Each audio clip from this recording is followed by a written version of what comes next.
Ibu, saudara-saudari, umat beriman yang terkasih dalam Kristus. Hari ini kita memasuki minggu biasa yang ketiga. Bacaan suci hari ini menghantar kita sekalian untuk menerima sabda Tuhan di dalam kehidupan kita. Sabda Tuhan harus menjadi dasar, menjadi pedoman, dan menjadi kekuatan dalam keseharian hidup kita. Menyadari segala kekurangan kita, sering di dalam kehidupan kita mengabaikan sabda Tuhan. Oleh sebab itu saya mohon pada Sang Bapa Mulia, kepada para malaikat dan orang kudus, dan kepada saudara sekalian, supaya mendoakan saya pada Allah Tuhan kita. Semoga Allah yang Maha Kuasa mengasihani kita, mengampuni dosa kita, dan mengantar kita ke hidup yang kekal. Amin.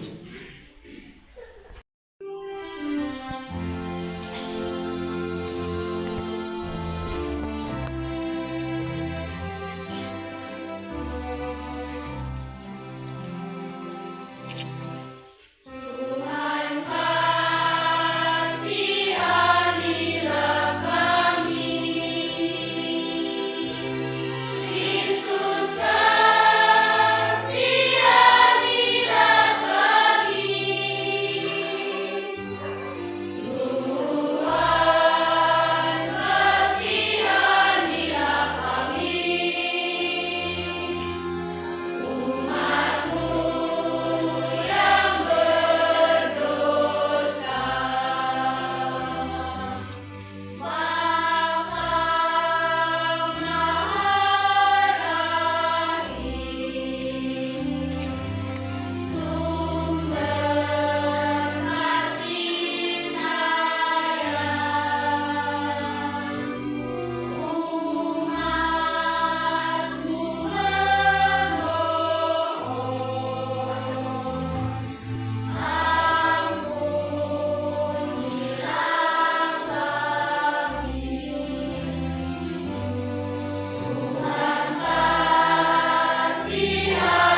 agar kami dapat menerima pengajaran putra-Mu yang akan menuntun kami sampai kepadamu. Sebab dialah Tuhan dan pengantara kami, yang bersama Engkau dan Roh Kudus hidup dan berkuasa Allah sepanjang segala masa.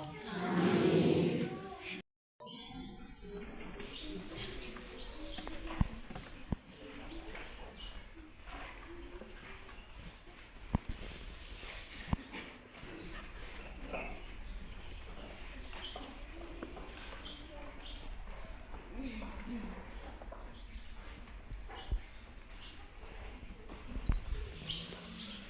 Bagian-bagian kitab Taurat Allah dibacakan dengan jelas, dengan diberi keterangan-keterangan sehingga pembaca dapat mengerti. Sesudah umat Israel kembali dari perbuangan pada hari pertama bulan ke-7, Imam Ezra membawa kitab Taurat ke depan jemaat, pria, wanita, dan semua yang dapat mendengar dan mengerti. Ia membacakan beberapa bagian dari kitab itu di halaman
Kamu semua adalah tubuh Kristus dan masing-masing adalah anggotanya.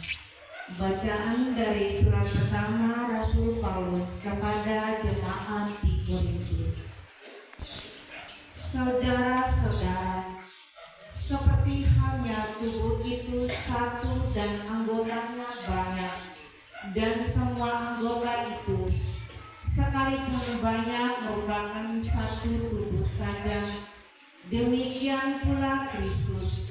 Sebab kita semua, baik orang Yahudi maupun orang Yunani, baik Buddha maupun orang merdeka, telah dibaptis dalam satu roh, menjadi satu tubuh, dan juga diberi minum dari satu roh. Karena tubuh pun tidak terdiri atas satu anggota saja, tetapi atas banyak anggota.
Theophilus yang mulia, banyak orang telah berusaha menyusun suatu berita tentang peristiwa-peristiwa yang telah terjadi di antara kita, seperti yang disampaikan kepada kita oleh mereka yang dari semula adalah saksi mata dan pelayan firman.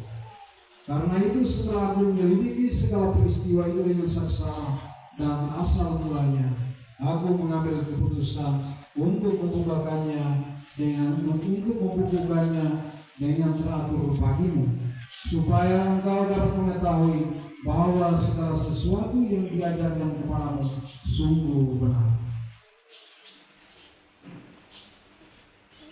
Dalam kuasa Roh kembalilah Yesus ke Galilea, dan tersiarlah kabar tentang Dia di seluruh daerah itu.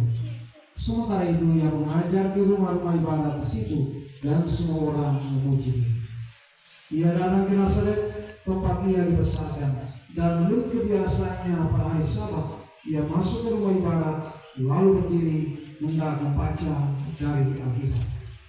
Kepadanya diberikan kitab Nabi Yesaya, dan setelah dibukanya ia menemukan nas di mana ada tertulis, Roh Tuhan ada padaku, oleh sebab Ia telah mengurapi aku untuk menyampaikan kabar baik kepada orang-orang miskin, dan Ia telah mengutus aku untuk memberitakan pembebasan kepada orang-orang tawanan dan penglihatan bagi orang-orang buta, untuk membebaskan orang-orang yang tertindas, untuk memberitakan tahun rahmat Tuhan telah datang.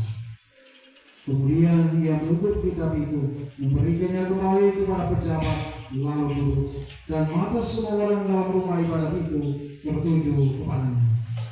Lalu ia mulai mengajar mereka, katanya, pada hari ini genaplah nas ini sewaktu kamu mendengarnya.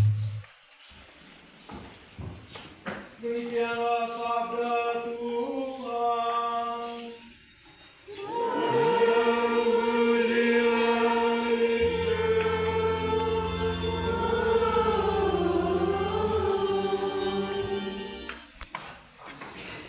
Memasuki minggu biasa yang ketiga.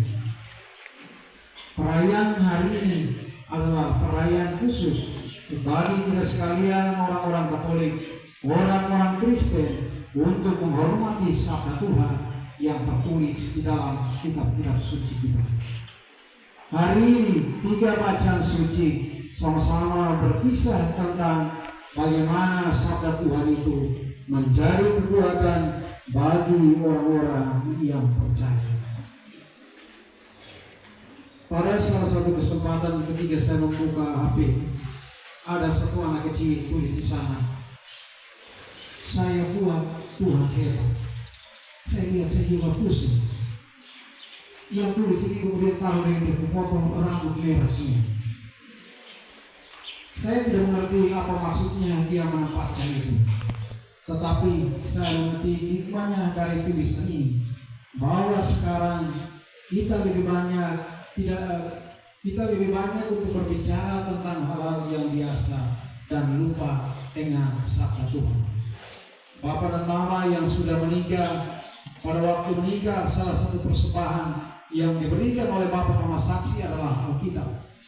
Saya tidak tahu anak yang ikut nikah, suami waktu itu apakah sudah buka Alkitab itu, atau Alkitab itu disimpan tunggu anak sambut baru bawa lagi ke gereja.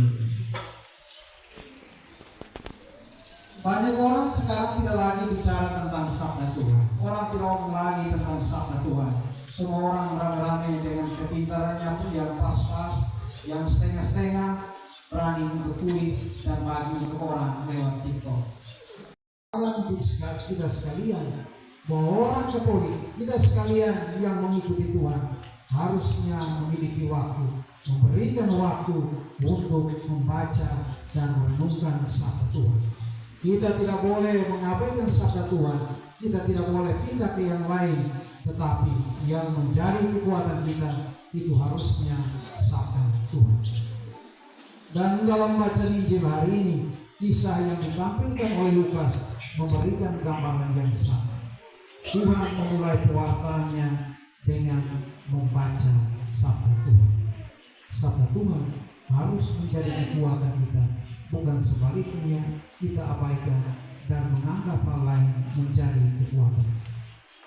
Bapak Ibu, saudara-saudari, umat beriman yang terkasih dalam Kristus,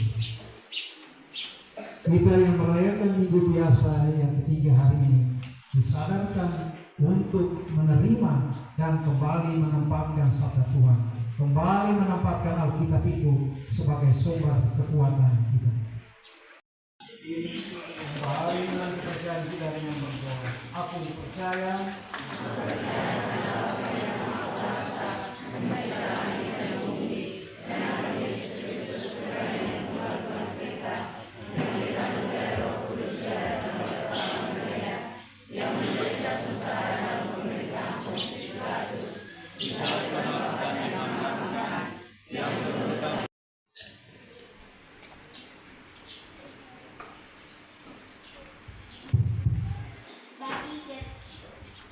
bagi gereja, umat Allah. Gereja dipanggil untuk menuju belas kasih Bapa kepada setiap orang, terutama mereka yang kecil, lemah, miskin, tersingkir, dan berbebas kemampuan. Marilah kita mohon bagi masyarakat kita. Saat ini terdapat masalah-masalah sosial kemasyarakatan di sekitar kita, di mana martabat pribadi manusia kurang dihargai. Kepentingan bersama dikalahkan oleh kepentingan pribadi dan kelompok. Marilah kita mohon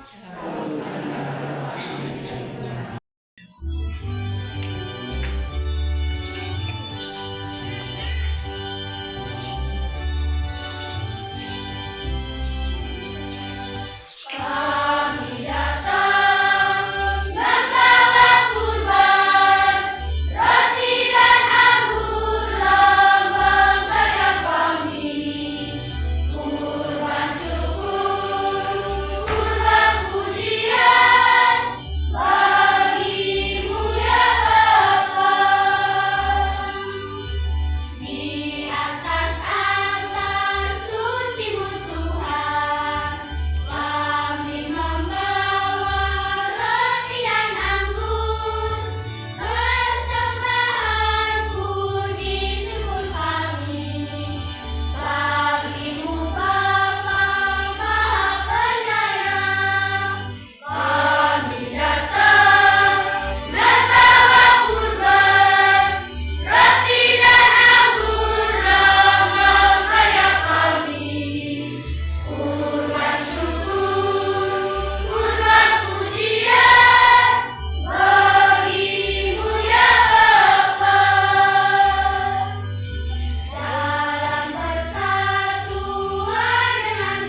sungguh pantas dan benar, layak dan menyelamatkan, bahwa kami selalu dan dimanapun bersyukur kepadamu Tuhan, Bapa yang kudus, Allah yang maha kuasa dan kekal, dengan pengantaran Kristus Tuhan kami. Wafatnya kami rayakan dalam kasih, kebangkitannya kami yakini dan iman yang hidup, dan kedatangannya dalam kemuliaan kami nantikan dengan harapan yang pasti. Sebab itu bersama semua malaikat dan para kudus, kami memuji Dikau dengan tak henti-hentinya bernyanyi.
Agar bagi kami menjadi tubuh dan darah Tuhan kami Yesus Kristus.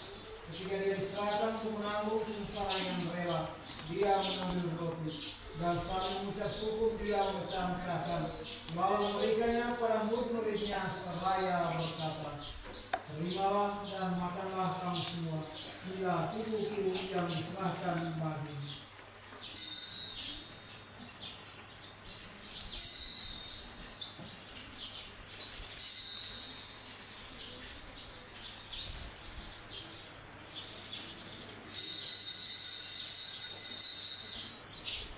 Demikian pula sesudah perjamuan dia mengambil piala.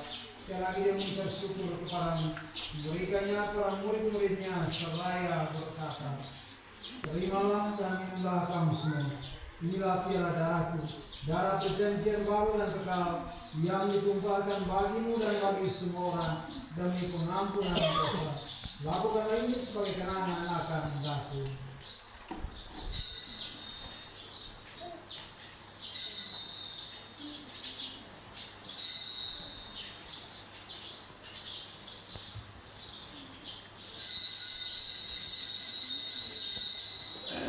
Bagimu Allah Bapa yang Maha Kuasa, dalam persekutuan yang Roh Kudus, segala hormat dan kemuliaan sepanjang segala masa. Segala yang jahat, sudilah memberi damai sepanjang hidup kami. Ya kami yang telah dikuatkan oleh kelimpahan belas kasih-Mu, selalu bebas dari dosa dan dijauhkan dari segala gangguan, sambil menantikan harapan yang membahagiakan dan kedatangan penyelamat kami, Yesus Kristus.